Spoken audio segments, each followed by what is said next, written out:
अस्सलाम वालेकुम। चैप्टर 10 हम स्टार्ट करेंगे। चैप्टर 10 का नाम है system of equations. Systems of equations. तो इसके अंदर जो है सबसे पहले हम स्टार्ट करेंगे कि सिस्टम्स ऑफ इक्वेशंस होता क्या है। ये मैं आप लोगों को डिफाइन करके बताऊंगा।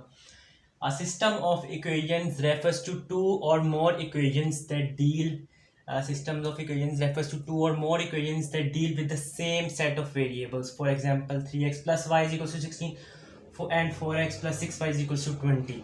जो सिस्टम ऑफ इक्वेशंस होता है एक सिस्टम होता है जिसके अंदर इक्वेशंस होती है, दो भी हो सकती है, दो से ज़्यादा इक्वेशंस भी हो सकती है, लेकिन उन इक्वेशन जो जितनी भी इक्वेशंस हो उन सब इक्वेशंस के अंदर सेम वेरिएबल्स हो गए। ऐसा नहीं है कि यहाँ पे ऐसा नहीं हो सकता कि 3x plus 4z is equal to 20 और 3x plus 4y is equal to 20। ठीक है, अब ये दो अगर इक्वेशंस हम ले ले तो यहाँ पे ये एक सिस्टम के अंदर नहीं आ सकती क्योंकि यहाँ पे z वेरिएबल है जबकि यहाँ पे y वेरिएबल है। इधर y वेरिएबल इस ऊपर वाली में y है ही नहीं और ऊपर नीचे वाली में z मिसिंग है, तो ये एक सिस्टम के अंदर हो ही नहीं सकती। एक सिस्टम के अंदर सिर्फ वही इक्वेशंस आएगी जिनके सेम सेट ऑफ वेरिएबल है, सेम वेरिएबल है। जिस तरह यहाँ एक्स वाई है, यहाँ पे भी एक्स वाई है। ठीक है, दूसरा अगर हम देखें तो हम सेट अभी जो है जो एक सिस्टम ऑफ इक्वेशन जिसके अंदर सिर्फ दो इक्वेशंस होगी, हम उसके साथ डील करना सीखेंगे। There are two main ways of solving system of two equations. एक सिस्टम के अंदर दो इक्वेशंस हम सीखेंगे कि उसको किस तरह सॉल्व करते हैं, और अगर सिस्टम के अंदर दो इक्वेशंस है तो उसको हम दो मेथड से सॉल्व कर सकते हैं। एक सब्स्टिट्यूशन मेथड है और एक एलिमिनेशन मेथड। आप यूजुअली सब लोग इन दो मेथड से वैसे कहते हैं दो जानते होंगे, मगर मैं फिर भी एग्जाम्पल से इसको एक्सप्लेन कर देता हूँ। वो भी अब हम यहाँ पे सब्स्टिट्यूशन मेथड करने लगे। सबसे पहले सब्स्टिट्यूशन मेथड सीखेंगे।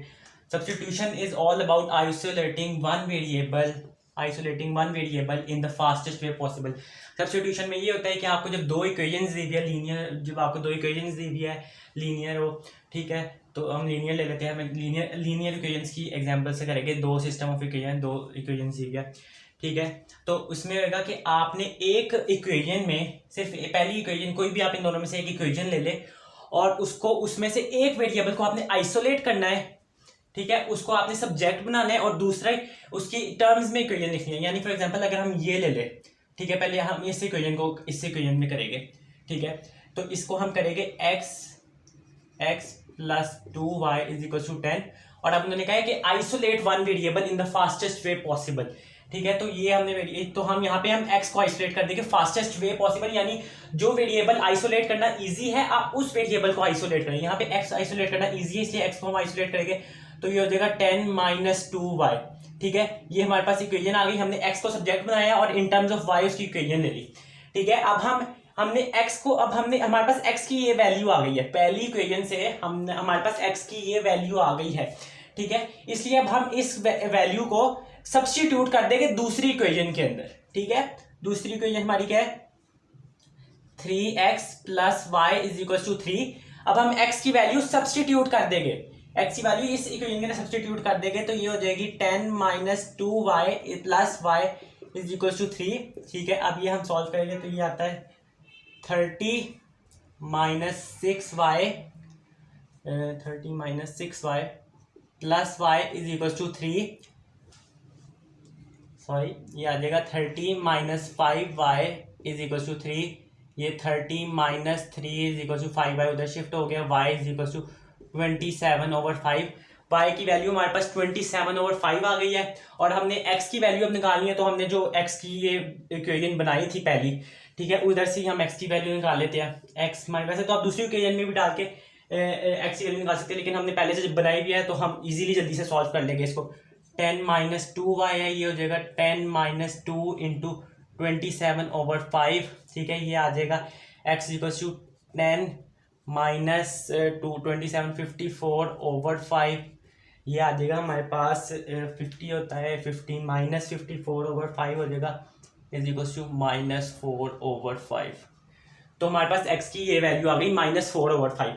तो इस तरह हमने सब्स्टिट्यूशन की मदद से हमने y की वैल्यू भी निकाल ली और x की वैल्यू भी निकाल ली, और ये हमारी इक्वेशन सॉल्व हो गई जो है सिस्टम ऑफ इक्वेशन। अब यहाँ पे हम एलिमिनेशन सीखेंगे। एलिमिनेशन में हम एक एग्जांपल की मदद से एलिमिनेशन को सीखेंगे। एलिमिनेशन में बेसिकली ये होता है कि हमें इन दोनों में से एक सिस्टम ऑफ इक्वेशन दी हुई है, दो, ठीक है, लीनियर इक्वेशन है।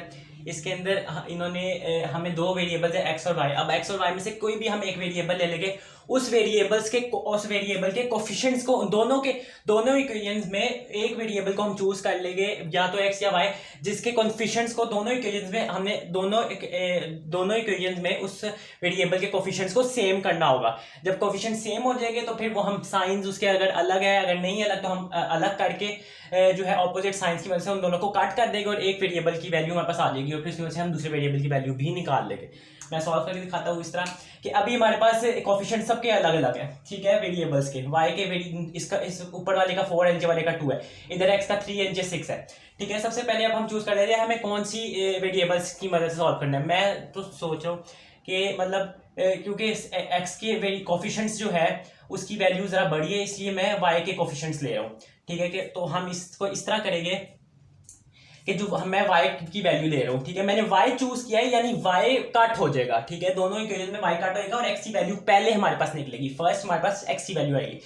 तो इस तरह मैं चूज करूंगा कि चलो y ले लिया, तो नीचे वाला जो कोफिशिएंट है, नीचे वाले इक्वेशन में जो y का कोफिशिएंट है 2, वो जो है 2 ऊपर वाली पूरी इक्वेशन के साथ मल्टीप्लाई होगा, x + 4y = 10, ठीक है। और जो ऊपर वाली इक्वेशन का y का कोफिशिएंट है 4, वो नीचे वाली पूरी इक्वेशन के साथ मल्टीप्लाई होगा, ठीक है, 6x + 2y = 5, ठीक है। ये जब मल्टीप्लाई हो गए तो ये हो जाएगा 6x + 8y = 20 और ये हो जाएगा 24x + 8y = 20, ठीक है। अब ये तो 20 आ गया, तो हम ऐसा करते हैं कि यहाँ पे वैल्यूज चेंज कर देंगे कि वो फिर माइनस हो जाएगी, वैल्यू 0 आंसर हमारे पास आ जाएगा। तो हम इसको 6 ले लेते हैं, इसको हम 6 ले रहे हैं, ठीक है। तो ये आ जाएगा 4 6 होता है 24, ठीक है। अब हम यहाँ पे करेंगे कि अब यहाँ पे साइन दोनों के प्लस प्लस है, ठीक है, तो ये तो काट सकते ही नहीं है, तो ये ऐड हो जाएंगे दोनों, +8y + 8y 16y होता है। हमने इन दोनों वेरिएबल्स को y को हमने काट देना है, क्योंकि इन सिस्टम में से ही हमें y को एक्सक्लूड कर देना है। तो हम यहाँ पे साइन चेंज कर देंगे, ठीक है। साइन ये +24x है, इसका माइनस हो जाएगा, ये +8y है, ये माइनस हो जाएगा, और ये +24 है, ये माइनस हो जाएगा, ठीक है। अब 6x - 24x होता है -18x, ठीक है, +8y - 8y ये दोनों तो कट गए, और 20 - 24 होता है, 20 - 24 होता है -4, ठीक है, माइनस माइनस साइन कट गए, ठीक है। फिर x की वैल्यू हमारे पास आ जाएगी 4/18, अगर हम इसको सिंप्लीफाई करें तो 2/9, तो x की वैल्यू हमारे पास 2/9 आ गई। x की वैल्यू हमारे पास यहाँ निकल गई है और हम इजीली y की वैल्यू भी निकाल लेंगे। कोई भी आप इक्वेशन ले ले, उसके अंदर पहली इक्वेशन ले ले, दूसरी इक्वेशन ले ले, उसमें बस आपने x की वैल्यू शिफ्ट करनी है। मैं पहली इक्वेशन ले लेता हूँ, 3x + 4y = 10, ठीक है, 3x 2/9 अंदर मैंने शिफ्ट किया, +4y = 10, ठीक है, 3 1 जा 3, ये कट हो गया, ठीक है।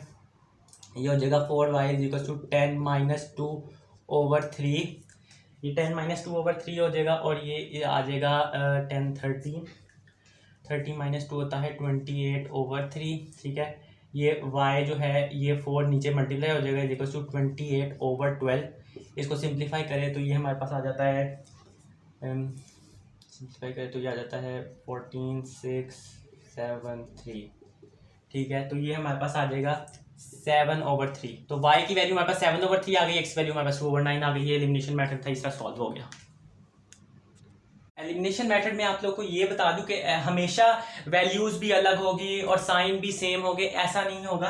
कभी कभी वैल्यू कभी कभी सिस्टम इक्वेशंस का ऐसा आ जाएगा जिसमें दोनों इक्वेशंस की जो है वैल्यूज सेम है किसी वेरिएबल की, ठीक है, किसी वेरिएबल की वैल्यू सेम है, यानी कि अगर इक्वेशन उसने दिया 4x + 8y और 3x + 8y 10 और ये 5, ठीक है। तो यहाँ पे वैल्यूज हमारे पास y की कोफिशिएंट सेम ही है, तो हम कहेंगे यार ये तो सही हो गया।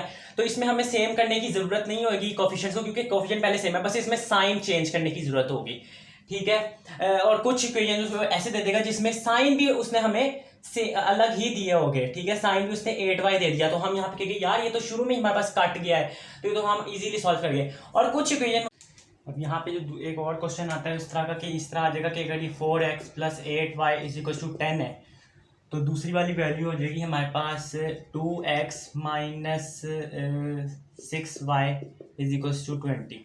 ठीक है, तो अब आप यहाँ पे देख सकते हैं कि कोफिशिएंट सेम नहीं है, हमने इसमें सिर्फ कोफिशिएंट्स को सेम करना है, लेकिन साइन यहाँ पे हम अगर हमने y के लिए सॉल्व करना है, मैं इन सब कहते हैं इक्वेशंस में x के लिए नहीं आपको करा रहा, y के लिए करा रहा हूँ, क्योंकि जाहिर सी बात है आप लोग शॉर्टेस्ट वे पॉसिबल के लिए जाओगे, तो यहाँ पे भी शॉर्टेस्ट वे पॉसिबल ये है कि आप y के कोफिशिएंट्स को सेम करोगे, लेकिन साइन पहले से अलग है, ऊपर वाले का साइन प्लस है, नीचे वाले का साइन माइनस है, तो यहाँ पे साइंस को इन्वर्ट करने की जरूरत नहीं है, सिर्फ आपको नंबर्स को सेम करना होगा, तो आप इक्वेशन को सॉल्व कर लोगे इसलिए।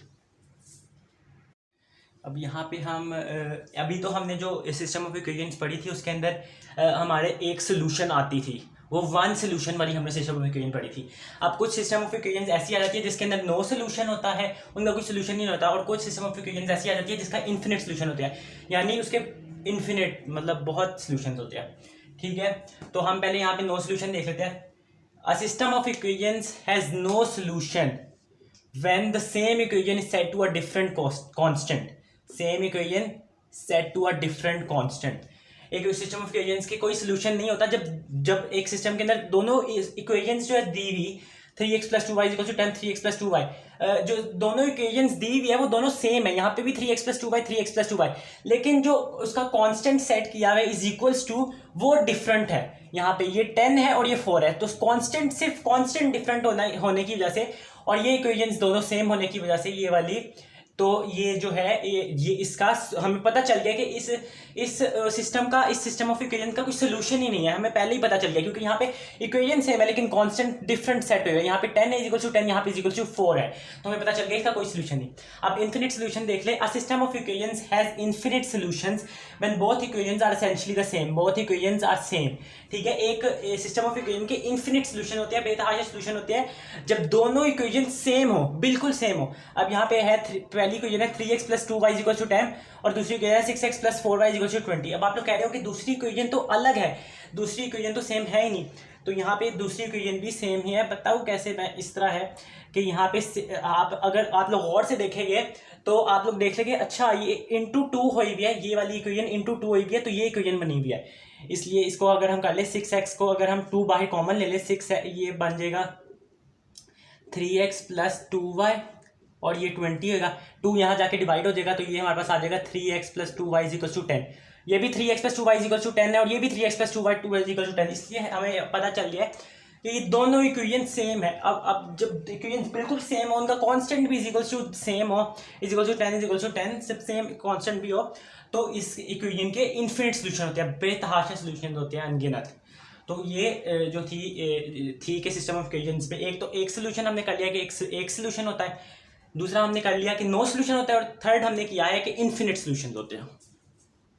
अब सिस्टम ऑफ इक्वेशंस के कुछ ऐसे क्वेश्चन भी आ सकते हैं जिसके अंदर वर्ड प्रॉब्लम्स आपकी इंक्लूडेड हो, वर्ड प्रॉब्लम्स, तो फिर वर्ड प्रॉब्लम्स आप उसमें आपको सिनेरियो दिया होगा इंग्लिश में, उसमें आपको सिनेरियो लिखा होगा और आप उसको फिर जब कन्वर्ट करोगे तो वर्ड प्रॉब्लम को जब कन्वर्ट करोगे तो फिर वो एक सिस्टम ऑफ इक्वेशंस में कन्वर्ट हो जाएगी। फॉर एग्जाम्पल एक क्वेश्चन हम कर लेते हैं कि एक स्कूल है, स्कूल के अंदर एक स्कूल है, वो एक रेस्टोरेंट गया है, ट्रिप पे हम अपने एक रेस्टोरेंट गया है, कोई भी रेस्टोरेंट हो, और वहाँ पे उस स्कूल के अंदर टोटल 30 स्टूडेंट्स है, टोटल 30 स्टूडेंट्स है स्कूल के अंदर, और जो है और जब रेस्टोरेंट गया है तो हर बच्चे ने या तो एक बर्गर मंगवाया या पिज़्ज़ा मंगवाया, दोनों नहीं मंगवाया, एक बच्चे ने या बर्गर मंगवाना है या पिज़्ज़ा मंगवाना है, एक चीज़ मंगवानी है, तो बर्गर जो है वो हमारा x है और पिज़्ज़ा जो है हमारा y है, अगर हम ले लें, ठीक है, तो बर्गर x है, पिज़्ज़ा y है, ठीक है, और तो हम इसको इस तरह कर लेते हैं कि या फिर बर्गर्स को p सपोज कर ले और पिज़्ज़ा को b, बर्गर जो है हमारा b है और पिज़्ज़ा p है, ठीक है। अब हमें पता चल गया कि इस 30 स्टूडेंट्स है, एक बच्चे ने एक ही चीज़ मंगाई है, तो जाहिर सी बात है b + p = 30 होगा, तो ये हमारे पास पहली इक्वेशन आ गई, ठीक है। अब उसने कहा है कि जो बर्गर है वो $5 का है और जो पिज़्ज़ा है वो $10 का है, और जो टोटल बिल हमारे पास बना है, टोटल बिल वो हमारे पास बना है $150, ठीक है।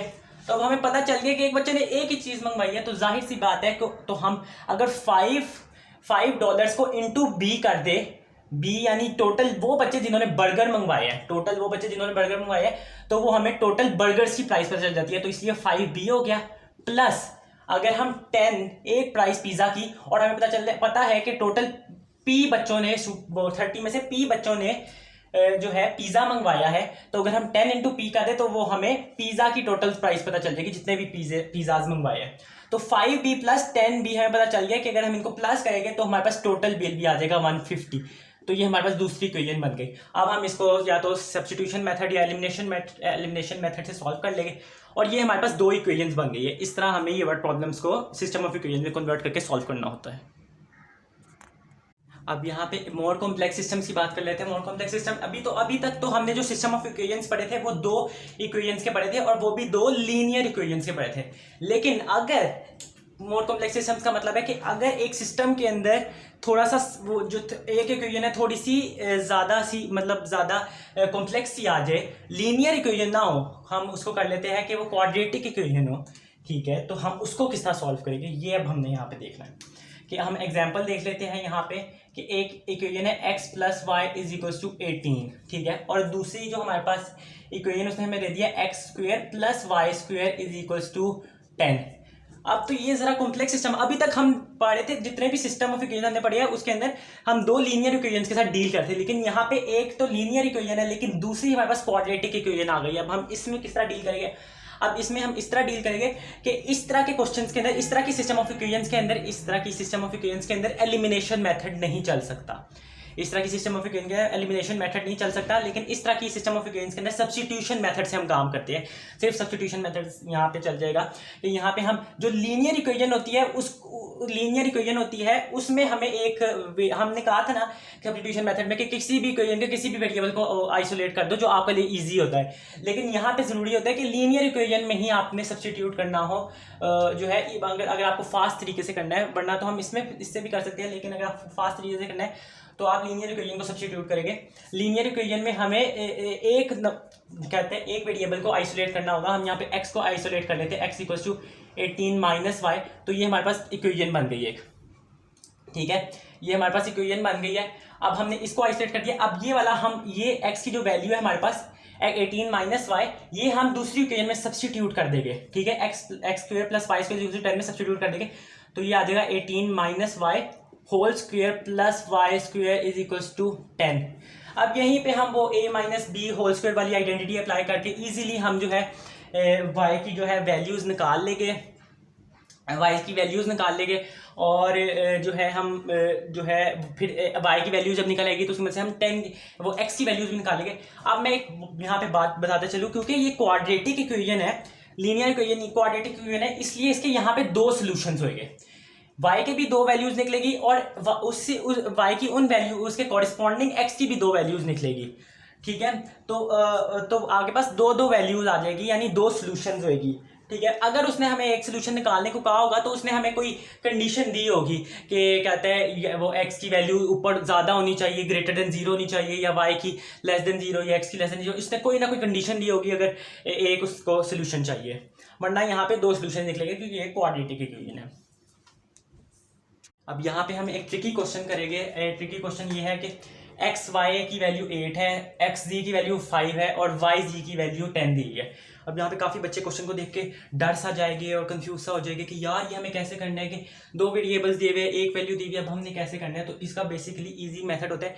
सैट कभी भी आपको जो है एक ज़्यादा मेथड्स वाला क्वेश्चन नहीं देगा कि जिसमें आपने बहुत लंबे लंबे मेथड्स करने होते हैं, जिस तरह ओ लेवल्स या एस लेवल के अंदर या ए लेवल्स में आपको काफ़ी मेथड्स लंबे करके आंसर फाइंड आउट करना होता है। सैट कभी इस तरह नहीं करता क्योंकि टाइम कम होता है पर MCQ। ठीक है, तो इसलिए पर क्वेश्चन टाइम कम होता है। इसलिए जब भी आपको लगे कि आप सर्कल्स में बहुत ज़्यादा मेथड से क्वेश्चन सॉल्व कर रहे हो तो हमेशा क्वेश्चन को रिव्यू करो कि क्वेश्चन ईजिली हो जाएगा बहुत शॉर्ट मेथड से। ठीक है, तो यहाँ पे भी शॉर्ट मेथड से हो जाएगा कि अगर हम एक्स वाई एक्स जी और वाई जी को मल्टीप्लाई कर दे तो ये हमारे पास आ जाएगा 8 इंटू 5 इंटू 10। ठीक है, अब ये हमारे पास आ जाएगा x इंटू एक्स। ठीक है, वेरिएबल्स अपने अपने वेरिएबल्स के साथ मल्टीप्लाई हो गए। ठीक है, तो ये हो जाएगा एक्स स्क्वेयर वाई स्क्वेयर और जी स्क्वेयर, और ये हमारे पास आ जाएगा 8 इंटू 5 40, 40 इंटू 10 400। ठीक है, अब हमें पता चल गया यार ये तो बहुत ईजी सा क्वेश्चन है। यहाँ पे अब हम स्क्वायर रूट ले लेंगे, यहाँ पे भी हम स्क्वायर रूट ले लेंगे, दोनों साइड्स पे लेनी पड़ेगी। तो ये हमारे पास एक्स वाई जी और ये हमारे पास 20। इतना इजी क्वेश्चन था कि इसकी वैल्यू 20 आ गई। बस क्वेश्चन को रिव्यू करने की जरूरत होती है, गौर से देखने की जरूरत होती है। अब ये इस चैप्टर का लास्ट टॉपिक है ग्राफ्स। ठीक है, सिस्टम ऑफ इक्वेशन से graphs, the solutions to a system of equations are the intersection points. ठीक है, सॉल्यूशंस एक सिस्टम ऑफ इक्वेशन का जो सॉल्यूशंस होते हैं वो उसके ग्राफ की मदद से उसके इंटरसेक्शन पॉइंट्स होते हैं। उसका जो सॉल्यूशन होता है, हम बेसिकली अगर ग्राफ से बिना सॉल्व करें भी जो हमने सॉल्व किए थे उसमें जो हम सॉल्यूशंस निकाले थे वो सारे इंटरसेक्शन पॉइंट्स थे। ठीक है, दो इक्वेशंस जहाँ पे दोनों इक्वेशंस जहाँ पे ग्राफ में इंटरसेक्ट करती है वो जो है सॉल्यूशन होती है। Solutions of a system of equation is equal to number of intersections, वही बात रिपीट किया मैंने। तो यहाँ पे हम पहले पढ़ रहे थे कि वन सोल्यूशन, जहाँ जहाँ जो सिस्टम ऑफ इक्वेशन में हम वन सोल्यूशन निकाले थे, सिर्फ वन सोल्यूशन था, और वो जहाँ जिस भी सिस्टम ऑफ इक्वेशंस में दो लीनियर इक्वेशंस आ जाए तो उनका वन सोल्यूशन ही होता है।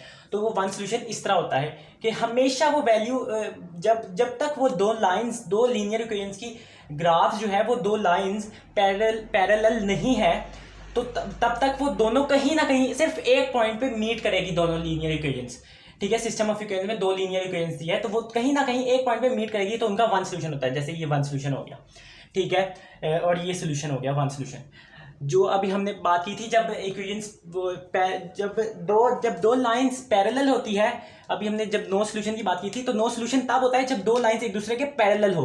ये दोनों एक दूसरे के पैरेलल जा रही है, ये दोनों कहीं भी नहीं मीट करेगी, आगे जाके जितना लंबा आप ग्राफ ले जाओ ये दोनों वैल्यूज कहीं नहीं मीट करेगी, पैरेलल जाती रहेगी, तो इनका कोई सोल्यूशन नहीं होगा क्योंकि इनका कोई इंटरसेक्शन पॉइंट नहीं होगा। और इन्फिनिट सोल्यूशन की जो हमने बात की थी उसमें मैंने ये लाइंस को जो है बोल्ड करके इसलिए लिखा हुआ है, ये यहाँ पे जो लाइन लिखी हुई है मारी हुई है मैंने, वो इसलिए बोल्ड करके लिखी हुई है क्योंकि ये एक लाइन के ऊपर ही दूसरी लाइन है, एक इक्वेशन की लाइन के ऊपर, एक इक्वेशन के ग्राफ के ऊपर दूसरी ही इक्वेशन का ग्राफ है, लाइन है। और ये हमें पता चल रहा है कि ये ग्राफ जितना मर्जी ऊपर चलता जाए, ये दोनों वैल्यूज एक दूसरे के ऊपर ही चलती रहेगी, एक दूसरे के ऊपर चलती रहेगी। तो ये बहुत इन्फिनिट इंटरसेक्शन पॉइंट्स हैं, इनके इन्फिनिट इंटरसेक्शन पॉइंट्स, इसलिए जब इन्फिनिट इंटरसेक्शन पॉइंट्स है तो इनके इन्फिनिट सॉल्यूशंस है। तो ये इस तरह ये सॉल्व हुए हैं ग्राफ्स। मैं यहाँ पे एक और बात चलता चलूँ कि solution of a system is equal to number of intersection point. तो अब हम यहाँ पे कोई ग्राफ ले लेके, अगर कोई ग्राफ ऐसे जा रहा है, ठीक है, एक ग्राफ ऐसे जा रहा है और दूसरी लीनियर इक्वेशन है वो ऐसे जा रही है, तो अब उसने हमें क्वेश्चन में कहा है कि इसके नंबर ऑफ सॉल्यूशंस कितने हैं। अब हमने नंबर ऑफ सॉल्यूशंस निकाले सिस्टम ऑफ इक्वेशन के, तो जाहिर सी बात है हम उसके नंबर ऑफ इंटरसेक्शन पॉइंट्स देखेंगे। हम यहाँ पे इंटरसेक्शन पॉइंट्स देखेंगे 1 2 3 4 5 6 प्लेसेस पे ये जो है लीनियर इक्वेशन दूसरे ग्राफ को कट कर रही है, इंटरसेक्ट कर रही है, दोनों जो है वो ग्राफ से एक दूसरे के साथ 6 प्लेसेस पे, तो इसका मतलब इसकी 6 सॉल्यूशंस है। तो ये ऐसे होता है, number of intersection points are the solutions of a system of equation. अभी हमारा चैप्टर कंप्लीट हो गया है। अब इसके end of chapter questions video की डिस्क्रिप्शन में आप उसके एंड ऑफ चैप्टर क्वेश्चन देखें, उसके साथ आंसर्स भी है। वैसे अगर आप लोगों को कोई क्वेश्चन नहीं समझ आता तो आप मुझे कॉन्टैक्ट कर सकते हैं through my email which is given on the website, और मैं आप लोग को ज़रूर रिस्पॉन्ड करूँगा आपकी प्रॉब्लम्स के साथ एज क्विक एज़ पॉसिबल।